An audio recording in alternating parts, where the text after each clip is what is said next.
Hello friends, welcome to our Sayali fashion designer channel आणि मी आहे सायली. तर तुम्हा सर्वांचं आपल्या आजच्या नवीन अशा छानशा व्हिडिओमध्ये मी मनापासून खूप खूप स्वागत करते. तर कसे आहात तुम्ही? नक्कीच मस्त आणि मजेत असणार आहेत. आणि आपल्या आजच्या छानशा व्हिडिओला आता आपण सुरुवात करूयात. तर बघा, आज मी तुमच्यासोबत खूप सुंदर अशी लेटेस्ट ट्रेंडिंग न्यू लुक मधली ब्लाउज डिझाईन शेअर करणार आहे. ऍक्च्युली बऱ्याचदा होतं काय की त्याच डिझाईन बघून आपल्याला कंटाळा येतो, युनिक वेगळी आणि ब्लाउजला खूप सुंदर अशी लुक येणारी ब्लाउज डिझाईन बनवायची असते, पण कशी बनवावी हे सुचत नाही. तर आजची जी काही डिझाईन आहे ते यामुळे नक्कीच आपल्या साडीला आणि ब्लाउजला खूप सुंदर असं लुक येईल. त्याचबरोबर I hope so he design तुमच्या कस्टमरला सुद्धा नक्की आवडेल. आणि सगळ्यात इम्पॉर्टंट म्हणजे मी तुम्हाला या संपूर्ण डिझाईनची कटिंग आणि स्टिचिंग अतिशय सावकाश स्टेप बाय स्टेप आणि खूप काही महत्त्वाच्या टिप्स अँड ट्रिक्स सांगणार आहे, जेणेकरून तुम्हाला आपला आजचा हा व्हिडिओ बघून अशी छानशी ब्लाउज डिझाईन बनवणं खूपच सोपं जाईल. ठीक आहे, सो चला मग आता वेळ न घालवता आपण आपल्या आजच्या छानशा व्हिडिओला सुरुवात करूयात. आणि हा व्हिडिओ तुम्ही स्किप न करता पूर्ण नक्की बघा, जेणेकरून तुम्हाला आपला आजचा हा व्हिडिओ बघून अशी छानशी ब्लाउज डिझाईन बनवणं खूपच सोपं जाईल. ठीक आहे, तर हे बघा, इथे तुम्ही बघू शकतात की हा आहे blouse piece. Actually blouse piece खूप सुंदर आहे आणि यावरची साडी सुद्धा. खरं तर या ब्लाउजमुळे साडीला अजून छान असं लुक येणार आहे. सो फायनली इथे आपण अस्तर आणि मेन फॅब्रिक असं दोन्हींचा बॅक पार्ट कटिंग करून घेतलेला आहे. सो सगळ्यात आधी आता मी तुम्हाला याचं मेजरमेंट कसं आहे ते सांगते, म्हणजे तुम्हाला तुमच्या मापानुसार या डिझाईनसाठी सहजच कटिंग स्टिचिंग करता यावी यासाठी. सो बघा, मग या ब्लाउजची उंची आहे 13, 1 इंच मार्जिन असं टोटल आपण इथे 14 इंचाला मार्किंग करून घेतलेली आहे. त्यानंतर इथून संपूर्ण शोल्डर टाकलेला आहे 7 आणि 4 इंच आपल्याला गळा रुंदी घ्यायची आहे, कारण की हा बोटनेक ब्लाउज आहे. जेवढा शोल्डर घेतलेला आहे तेवढाच मुंडा घ्यायचा. तर 7 ला मार्किंग केले, क्रॉस मध्ये 1 ला मार्किंग करून बॅक साईडच्या मुंड्याचा शेप सुद्धा दिलेला आहे. त्यानंतर इथून छातीचा चौथा भाग अधिक 1.5 इंच किंवा 2 इंच तुम्ही मार्जिन घेऊ शकतात. तर 8.5 अधिक 1.5 असं टोटल 10 इंचाला मार्किंग करून आपण हा बॅक पार्ट इथे कटिंग करून घेतलेला आहे. आता सगळ्यात आधी गळ्याची जी काही मार्किंग आहे तर ती आपल्याला अस्तरच्या बॅक पार्टवर करायची आहे. सो बघा, मग इथून आता आपल्याला जो काही वरचा शेप आहे म्हणजे गळा, तर त्यासाठी 3 इंचाला मार्किंग करायची आणि पुन्हा 4 इंच आपल्याला आडवी गळारुंदीची मार्किंग इथे करून घ्यायची आहे. सो ती मार्किंग मी इथे करून घेतली. त्यानंतर इथून खाली आपल्याला 1 इंचाला मार्किंग करायची आहे. तुम्ही अर्धा इंचाचा डिस्टन्स किंवा 1.5 ते 2 इंचापर्यंत डिस्टन्स ठेवू शकता, पण मी इथे 1 इंचाचा डिस्टन्स घेतलेला आहे. त्यानंतर इथून पुन्हा खाली आपल्याला एक मार्किंग करायची आहे. खरं तर तुमचा गळा किती आहे त्यावर ते डिपेंड आहे. सो आपण इथे 7 इंचाला मार्किंग करूयात आणि पुन्हा 4-4 इंच गळारुंदीची आडवी मार्किंग करून घ्यायची आहे. म्हणजे गळारुंदी आपली किती आहे ना त्यावर खरं तर या गोष्टी डिपेंड आहे. आणि एवढं सगळं मार्किंग करून घेतल्यानंतर पट्टीच्या सहाय्याने लाईन ड्रॉ करून आपल्याला इथे वरच्या साईडला 1 आणि खालच्या साईडला 1 असे 2 बॉक्स ड्रॉ करून घ्यायचे आहे. खरं तर ही आपली बेसिक स्टेप आहे. बोटनेक जर गळा असेल तर ह्या पद्धतीने आपल्याला आधी मार्किंग करावीच लागते. तुमचा शेप कसाही असो, कुठलाही पॅटर्नचा असो, पण ही बेसिक स्टेप आहे आपली, म्हणजे कुठल्याही साईजसाठी सेम स्टेप आहे. ठीक आहे, सो बघा, मग या दोन्ही पण बॉक्स ड्रॉ करून घेतल्यानंतर वरच्या साईडला सिंपल असा गोल गळा घ्यायचा आहे. तुम्ही पानगळा घेऊ शकतात किंवा चौकोनी ठेवू शकतात, बट गोल छान दिसतो. सो त्यामुळे मग मी इथे गोल गळा घेतलेला आहे. त्यानंतर हा जो काही मधला शेप आहे तर तो सुद्धा आपल्याला इथे ड्रॉ करायचा आहे. सो बघा, मग मी इथून फेंट आधी मार्किंग करते, कारण की खरं तर हा जो काही शेप आहे यासाठी आपल्याला कॅनव्हास पेपर लागतो. पण आज आपण कॅनव्हास पेपर न यूज करता ही डिझाईन बनवणार आहोत, कारण की कॅनव्हास पेपर यूज करून तुम्हाला फार हार्ड वाटते, बट तसं काहीच नसतं. आणि जर का तुमचा कपडा खूपच सुळसुळा असेल तर मग कॅनव्हास पेपर यूज करावाच लागेल. पण हा ब्लाउज पीसचा कपडा जसा आहे ना त्यावर तुम्ही बिना कॅनव्हासचं सुद्धा छान असं ही जी काही डिझाईन आहे ती करू शकता. सो त्यामुळे तर इथून किंचितशी मी गोलाकार शेप घेते आणि जी काही आपली मार्किंग आहे ना तर ती फायनली थोडीशी डार्क करून घेते, म्हणजे तुम्हाला आपला फायनल शेप कुठला आहे तर ते लक्षात येईल. ठीक आहे, सो अशा पद्धतीने आपली परफेक्ट अशी गळ्याची मार्किंग इथे झालेली आहे. जर तुम्हाला कॅनव्हास पेपर लावून ही डिझाईन बनवायची असेल तर हा जो काही शेप आहे सेम हाच शेप कॅनव्हास पेपरवर ड्रॉ करून घ्यायचा. पण आता आपल्याला तर ड्रॉ करण्याची गरज नाहीये. सो जी मार्किंग केलेली आहे एक्झॅक्टली त्यावरच आपण इथे कटिंग करून घेऊयात. तर बघा, मग सगळ्यात आधी आता हा वरचा काही गोलाकार शेप आहे तर तो कटिंग करून घेतला. त्यानंतर बघा, इथून या पद्धतीने गळ्याची आपल्याला कटिंग करून घ्यायची आहे आणि खालच्या साईडला बघा ही फायनल मार्किंग जी होती ना तिथून आपण हे कट करून घेतलं. ठीक आहे, सो बघा मग फायनली आपली इथे गळ्याची मार्किंग आणि परफेक्ट अशी कटिंग झालेली आहे. सो आता आपण स्टिच करायला सुरुवात करूयात. तर स्टिच करण्यासाठी सगळ्यात आधी आपल्याला इथे अस्तर आणि मेन फॅब्रिक एकमेकाला जोडून घ्यावा लागेल. त्यासाठी सगळ्यात आधी बघा बॅक पार्ट ठेवलेला आहे मेन फॅब्रिकचा, त्यानंतर आपण कटिंग केलेला जो काही अस्तरचा पार्ट आहे तर तो ठेवून घेतला. इथे सेंटरला एक पिन लावायची आहे मध्यभागी बरोबर, आणि खालच्या साईडला आणि दोन्ही साईडच्या शोल्डरला लावली तरी सुद्धा चालेल, पण आपण सध्या इथेच काढून घेऊयात. हे बघा इथे एक पिन लावली मी आणि म्हटल्याप्रमाणे एक सेंटरला पिन लावून घेऊयात पुन्हा खालच्या साईडला, जेणेकरून स्टिच करताना ते हलणार नाही आणि आपलं चुकायला नको. सगळ्यात आधी आपल्याला मधला शेप इथे स्टिच करायचा आहे. सो हा जो काही गळा आहे म्हणजे हा जो काही आकार आहे तर त्याच्या कडेकडेने साधारणतः 1/2 इंच एवढं मार्जिन ठेवत आपल्याला अतिशय सावकाश आणि काळजीपूर्वक खरं तर हा जो काही शेप आहे ना तर त्याच्या कडेकडेने बरोबर टीप मारून घ्यायची आहे. टीप मारताना मार्जिन कमी जास्त होणार नाही, कुठलाही पार्ट आपला तिरका जाणार नाही, आपली टीप तिरकी जाणार नाही. तर या छोट्या मोठ्या गोष्टींची आपल्याला काळजी घ्यायची आहे इथे, कारण कसं आहे ना आता आपण जसं टीप मारणार आहोत तसंच आपला इथे शेप रेडी होईल. आणि मी म्हटल्याप्रमाणे कॅनव्हास पेपर न लावता आपल्याला ही डिझाईन बनवायची आहे. याचा अर्थ आपल्याला अगदी काळजीपूर्वक ही जी काही टीप आहे ती मारून घ्यावा लागणार आहे. काने कोपरे अगदी व्यवस्थित, आणि बघा मी तुम्हाला अगदी सावकाश दाखवत आहे जेणेकरून तुमच्या पण सहज लक्षात येईल की कशा पद्धतीने हे आपल्याला स्टिच करायचं आहे. ठीक आहे. सो बघा मग अशा पद्धतीने फायनली आपली ही टीप इथे मारून झालेली आहे. त्यानंतर आता काय करायचं आहे, खरं तर जो काही आपला मेन फॅब्रिक एक्स्ट्राचा आहे ना तर ते आपल्याला इथे कट करून घ्यायचं आहे. त्यासाठी या पद्धतीने फोल्ड करून एक छोटासा कट मारायचा आणि त्यानंतर मग या पद्धतीने हे कट करून घ्यायचं. खरं तर इथे काहीही एक्स्ट्राचं मार्जिन ठेवण्याची आपल्याला गरज नाहीये, कारण जसं आहे ना तसंच आपल्याला घ्यायचं आहे, म्हणजे जेवढं अस्तर आहे ना तर त्या पद्धतीनेच. सो बघा मग अगदी व्यवस्थित प्रॉपर असं मी इथे कट करून घेते. आता ह्या शेपला आपल्याला द्यायचे आहे इथे छोटे छोटे कट, जेणेकरून ज्यावेळेस आपण हा जो काही आपला शेप आहे ना तर तो प्रॉपर फिनिशिंग यावे यासाठी ही स्टेप खूप इम्पॉर्टंट आहे. यावरच आपलं संपूर्ण ब्लाऊजचं खरं तर लुक डिपेंड आहे, कारण हा शेप व्यवस्थित आला तरच ते आपलं व्यवस्थित दिसणार आहे. सो बघा मग मी इथे छोटे छोटे कट्स मारून घेतलेले आहे. कुठलाही शेप असो ही स्टेप फॉलो करायची आहे. आणि कट्स मारून झाल्यानंतर बघा ह्या पद्धतीने हा पार्ट आपल्याला इथे सरळ करून घ्यायचा आहे. ठीक आहे. त्यानंतर हे व्यवस्थित कानाकोपरे बाहेर काढून घ्यायचे आहे, म्हणजे एकदम छान प्रॉपर फिनिशिंग सहित आपला हा शेप रेडी व्हावा यासाठी. आणि आता आपल्याला ह्या शेपला द्यायची आहे दाबटीप.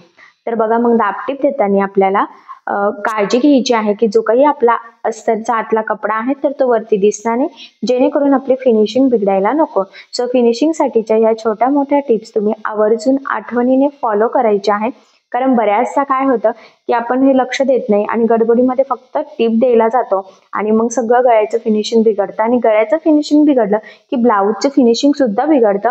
त्यामुळे अगदी काळजीपूर्वक सावकाश आपल्याला इथे ही दाबटीप देऊन घ्यायची आहे. पुन्हा सांगते, आतला अस्तर वरती दिसणार नाही याची आपल्याला काळजी घ्यायची आहे. हा मोस्ट इम्पॉर्टंट पॉइंट आहे. हा तुम्ही एखाद्या तुमच्या वहीमध्ये नोट डाऊन करून सुद्धा ठेवू शकतात, त्याचा तुम्हाला फिनिशिंगसाठी खूपच फायदा होईल. आणि फायनली बघा अगदी व्यवस्थित आपण इथे खरं तर दाबटीप देऊन घेतलेली आहे. तर बघा मग खरं तर किती छान प्रॉपर असा आपला हा जो काही शेप आहे तर हा रेडी झालेला आहे आणि फिनिशिंग सुद्धा खूप सुंदर आली. यानंतर आता आपल्याला अस्तर आणि मेन फॅब्रिक कडेकडेने जोडून घ्यायचं आहे. आता बघा हे जोडताना आपल्याला जेवढं शक्य आहे तेवढं कमीत कमी मार्जिन इथे पकडायचं आहे, कारण हे मार्जिन आपण कुठेही कॅल्क्युलेट केलेलं नव्हतं. सो त्यामुळे आपल्याला सगळ्याच साईडनी हे अगदी व्यवस्थित गोळा होणार नाही, कुठे तिरकं जाणार नाही, आपली गळारुंदी स्प्रेड होणार नाही, मुंड्याचा शेप खालीवर होणार नाही. सो या सगळ्या छोट्या मोठ्या गोष्टींची काळजी घेत आपल्याला हे एकमेकाला व्यवस्थित प्रॉपर असं जोडून घ्यायचं आहे. आणि खरं तर इथे कमरपट्टी पण लावलेली नाहीये आणि गळापट्टी सुद्धा नाही, फक्त आपला सगळ्यात आधी हा मधला शेप रेडी झालेला आहे. त्यामुळे खरं तर आपल्याला इथे गळापट्टी आणि कमरपट्टी दोन्हीही लावावे लागणार आहे. सो अगदी व्यवस्थित काळजीपूर्वक हे सगळ्यात आधी आपण जोडून घेऊयात. आणि ते तुम्ही बघू शकता फायनली छान असं आपण हे जोडून घेतलं. आता हे जोडून झाल्यानंतर जे काही मेन फॅब्रिक आपलं एक्स्ट्राचं आहे तर ते आपल्याला इथे कट करून घ्यायचं आहे, जेणेकरून पुढची डिझाईन बनवताना आपल्याला म्हणजे पुढचं स्टिच करताना इझी जावं. आणि सगळ्यात इम्पॉर्टंट म्हणजे तुम्हाला सगळ्यांनाच माहित आहे की अस्तरवर आपण परफेक्ट कटिंग करत असतो आणि ब्लाऊज पीसचा कपडा आपण थोडंसं एक्स्ट्राचं मार्जिन ठेवून कटिंग करत असतो. खरं तर म्हणूनच गळा रेडी झाल्यानंतर आपल्याला या पद्धतीने एकमेकाला जोडून परफेक्ट मापाचा बॅक पार्ट रेडी करून घ्यावा लागतो. पुढची डिझाईन बनवण्याच्या आधीच म्हणजे ज्या फायनल लुक येण्याच्या आधी ही स्टेप खूप इम्पॉर्टंट असते. सो म्हणूनच इथे आपण हे व्यवस्थित जोडून एक्स्ट्राचं कट करू परफेक्ट मापाचा हा बॅक पार्ट रेडी करून घेतलेला आहे. त्यानंतर आता मी म्हटल्याप्रमाणे आपल्याला इथे गळापट्टी आणि कमरपट्टी लावून घ्यावी लागणार आहे. सो त्यासाठी मी इथे कपडा घेते. खरं तर हा जो काही कपडा आहे यामध्ये तिरका पट्ट्या निघणार नाही कारण की गळा हा गोलाकार असतो आणि गोलाकार शेपसाठी आपल्याला तिरका पट्ट्या लागतात. सो त्यामुळे मी हा दुसरा फॅब्रिक घेतलेला आहे उरलेला आणि क्रॉसमध्ये 1 इंचाच्या पट्ट्या इथे मार्क करून घेतल्या. आता जी मार्किंग केली एक्झॅक्टली त्यावरच इथे कटिंग करून घेऊयात. लक्षात राहू द्या गळा पट्टीसाठी आपल्याला स्ट्रेचेबल कपडा लागतो म्हणजेच तिरका कपड्यामध्ये आपल्याला 1 इंचाचे पट्ट्या कट कराव्या लागतात. 1.25 ते 1.5 इंचाचे तुम्ही करू शकता जर तुम्हाला हे स्टिच करणं अवघड जात असेल तर. सो अशा पद्धतीने ह्या पट्ट्या आपण रेडी करून घेतल्या. आता आपण इथे ही पट्टी गळ्याला लावून घेऊयात. तर आधीच आपण जॉईंट देऊ शकतो पण मला असं वाटतं की किंचितच आपल्याला कमी पडेल. सो त्यामुळे मग मी डायरेक्ट इथे लावायला सुरुवात करते. या पद्धतीने डबल फोल्ड करायचं आहे आणि टेपच्या 2 लाईन एवढं मार्जिन पकडत आपल्याला ही पट्टी इथे लावून घ्यायची आहे. किंवा तुम्ही असंही लक्षात ठेवू शकतात की मशीनचं एक साईडचं फूट असताना तेवढा एकसारखा डिस्टन्स ठेवायचा आहे. लक्षात राहू द्या डिस्टन्स म्हणजेच मार्जिन एकसारखं राहू द्या जेणेकरून आपली फिनिशिंग बिघडणार नाही. फिनिशिंगसाठी हे खूप महत्वाचं आहे. जर का तुम्ही गडबडीमध्ये कसंही पटपट टीप मारायला गेला तर गळा सगळा बिघडेल आणि त्यामुळे काय होईल की आपलं फिनिशिंग बिघडेल. सो तसं होऊ देऊ नका. तर बघा मग अशा पद्धतीने टीप मारून घेतली. आता या गळ्याला द्यायचे आहे छोटे छोटे कर्ल्स जेणेकरून ज्यावेळेस आपण हा पट्टी आतमध्ये फोल्ड करू तर ती प्रॉपर फिनिशिंगचे इथे फोल्ड व्हावी त्यासाठी ही स्टेप खूप इम्पॉर्टंट आहे. तर बघा मग हे या पद्धतीने आतमध्ये फोल्ड करून आता इथे आपल्याला टीप मारून घ्यायची आहे. तर इथे तुम्ही दाबटीप पण देऊ शकतात किंवा थोडासा डिस्टन्स ठेवून डायरेक्ट टीप सुद्धा मारू शकतात. जे तुम्हाला इझी वाटत असेल त्या पद्धतीने तुम्ही इथे करू शकतात. दाबटीप दिली तर मग नंतर आपल्याला हातशिलाई करावी लागेल त्यामुळे मग डायरेक्ट टीप मारली तरी सुद्धा चालेल. सो बघा मग फायनली अशा पद्धतीने आपला हा गळा छान प्रॉपर फिनिशिंग सहित रेडी झालेला आहे. त्यानंतर आता इथे आपल्याला कमरपट्टी लावायची. त्याआधी आपण इथे बॅक साईडला टक्स टाकूयात. तर सेंटर पासून 4.5 आणि उभा 4 इंचाच्या टक्स पॉईंटची आपण इथे मार्किंग करून घेऊयात. सेम त्याच पद्धतीने दुसऱ्या साईडची सुद्धा मार्किंग करून घेतली. आता जी मार्किंग होती बरोबर त्यावरच या पद्धतीने फोल्ड करून तिरका टक्स आपल्याला इथे टाकून घ्यायचा आहे आणि टक्सला नेहमी डबल टिप सुद्धा द्यायची आहे. सुरुवातीला सुद्धा डबल टिप देऊन व्यवस्थित लॉक करून घ्यायचा आहे जेणेकरून आपली इथली शिलाई निघणार नाही. याचाच अर्थ आपला ब्लाऊज सुद्धा लवकर खराब होणार नाही. ठीक आहे. सो फायनली दोन्ही साईडने परफेक्ट टक्स टाकून झालेले आहे. त्यानंतर आता आपण इथे पट्टी कट करून घेऊयात. तर इथे 1 ते 1.25 इंच किंवा 1.5 इंचाची पट्टी आपल्याला इथे कट करायची आहे. 1.25 इंचाची पण सफिशियंट असते. सगळ्यात आधी आपण जॉईन करून घेऊयात आणि जॉईन करून घेतल्यानंतर जर का थोडंफार तिरकी पट्टी असेल तर कट करून ती जरा सेम करून घेऊयात म्हणजे बरोबर एकाच लेवलमध्ये आपली पट्टी लागली जाईल आणि फिनिशिंग सुद्धा छान येईल. आता बघा आपल्याला साधारणतः अर्धा इंच एवढं मार्जिन ठेवून ही पट्टी लावून घ्यायची आहे. कारण तुम्हाला सगळ्यांनाच माहित आहे ब्लाऊज कटिंगच्या वेळेस उंचीमध्ये आपण 1 इंच एक्स्ट्रा घेतो तर अर्धा इंच शोल्डर आणि अर्धा इंच कमरेच्या साईडला आपलं जात असतं. आता ही टीप मारून घेतल्यानंतर ही पट्टी या पद्धतीने आतमध्ये फोल्ड करून वरच्या साईडला आपल्याला द्यायची आहे दाबटीप. तर बघा मग दाबटीप देताना काळजी घ्यायची आहे की अस्तरचा जो काही कपडा आहे तर त्याचा पार्ट वरती दिसणार नाही जेणेकरून आपली फिनिशिंग बिघडायला नको. आणि ब्लाऊज कंप्लीट झाल्यानंतर इथे आपण हातशिलाई करून घेऊयात. सो अशा पद्धतीने छान असं परफेक्ट कमरपट्टी लावून घेतलेली आहे आणि आता इथे आपल्याला एक लेस लावायची आहे. खरं तर तुम्ही तुमच्या आवडीनुसार कुठलीही लेस इथे लावू शकतात बट आपण जी काही नवीन समोसा लेस आहे जी आपण फक्त पायपिंग स्वरूपात आतल्या साईडनी लावत असतो तर ती इथे लावून घेणार आहोत. तुम्ही नुसती पायपिंग करू शकतात किंवा खरं तर ना खूप सारं वर्क असलं ना तर लेसची गरज पडत नाही म्हणूनच आपण ह्या पद्धतीने बॉर्डर टाईप ही लेस इथे लावून घेत आहोत. तर अगदी व्यवस्थित काळजीपूर्वक सावकाशपणे कडेकडेने आपल्याला ही लेस लावून घ्यायची आहे. फक्त आपले छोटे छोटे त्रिकोण दिसतील या हिशोबाने खरं तर आपल्याला इथे हे स्टिच करून घ्यायचं आहे. आणि कानाकोपऱ्यावर फोल्ड करण्यापेक्षा मी डायरेक्ट आता इथे कट केलं आणि कंटिन्यू तिथूनच आता पुन्हा खाली लावायला सुरुवात करणार आहे कारण की ते प्रॉपर फोल्ड होत नव्हतं आणि जर का कानाकोपरे व्यवस्थित फोल्ड झाले नाही तर फिनिशिंग व्यवस्थित येत नाही. सो आपल्याला इम्पॉर्टंट असतं नेहमीच, म्हणजे मी नेहमीच सांगत असते की फक्त डिझाईन बनवणंच गरजेचं नसतं किंवा तेवढंच महत्त्वाचं नसतं, तर ते प्रॉपर फिनिशिंग सहित स्टिच करणं सुद्धा तितकंच गरजेचं असतं, जेणेकरून ब्लाऊज छान दिसावी, डिझाईन छान दिसावं, लुक सुंदर यावं यासाठी. नाही तर आपण नुसतीच डिझाईन बनवण्याच्या नादी लागलो आणि कशीही जर बनवली आणि फिनिशिंग जर छान आली नाही ना, त्याला खरं तर काहीच अर्थ नसतो. त्यामुळे अगदी काळजीपूर्वक सावकाश व्यवस्थित आपल्याला ही लेस लावून घ्यायची आहे. आणि याच्यामुळे तर खरं तर ना आपल्या ह्या डिझाईनला अजून सुंदर असा लुक येणार आहे, कारण की ट्रेंडिंग अशी ही लेस आणि ट्रेंडिंग अशी ही डिझाईन आहे, वेगळ्याच पद्धतीच्या आहे. आणि आपण ज्या पद्धतीने ही लेस लावत आहोत त्यामुळे तर आपली ही डिझाईन अजूनच उठून दिसणार आहे. सो त्यामुळे तुम्ही सुद्धा अशी छानशी डिझाईन नक्की ट्राय करू बघू शकतात. अगदी सोपी पद्धत आहे, कॅनव्हास पेपर लावायचा नाही, काही नाही, खूप काही किचकट नाहीये. तर बघा इथे मधल्या शेपला आपण ही छान प्रॉपर फिनिशिंग सहित लेस लावून घेतलेली आहे. त्यानंतर वरचा जो काही गळा आहे ना तर तिथे सुद्धा लावून घेऊयात.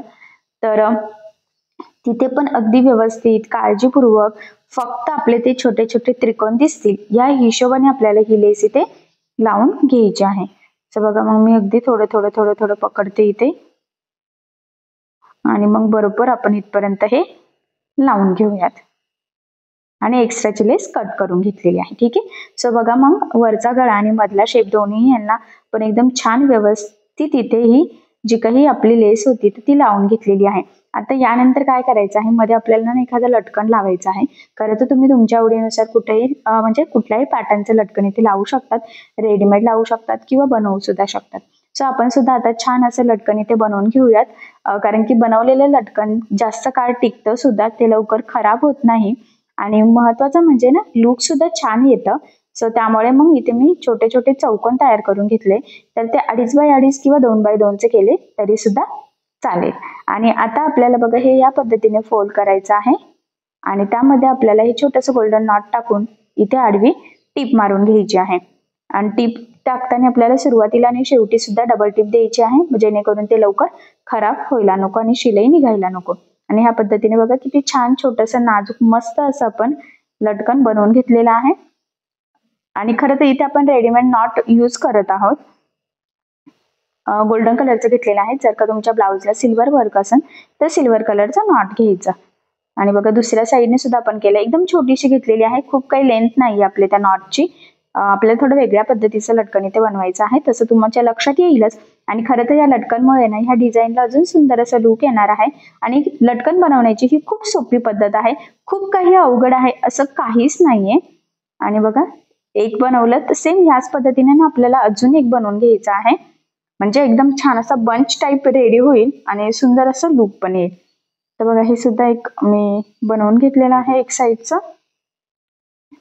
ते सरळ करून घ्यायचं आणि सेम ह्याच पद्धतीने दुसऱ्या साईडचा. आता याची साईज ना आपण जरा मीडियमच घेतलेली आहे, खूप छोटी किंवा खूप मोठी अशी काही घेतलेली नाहीये. सो तुम्ही सुद्धा खूप छोटी खूप मोठी घ्यायची नाहीये, जरा मीडियमच साईज घ्यायची आहे, जेणेकरून ते छान असं व्यवस्थित रेडी व्हावं खरं तर यासाठी.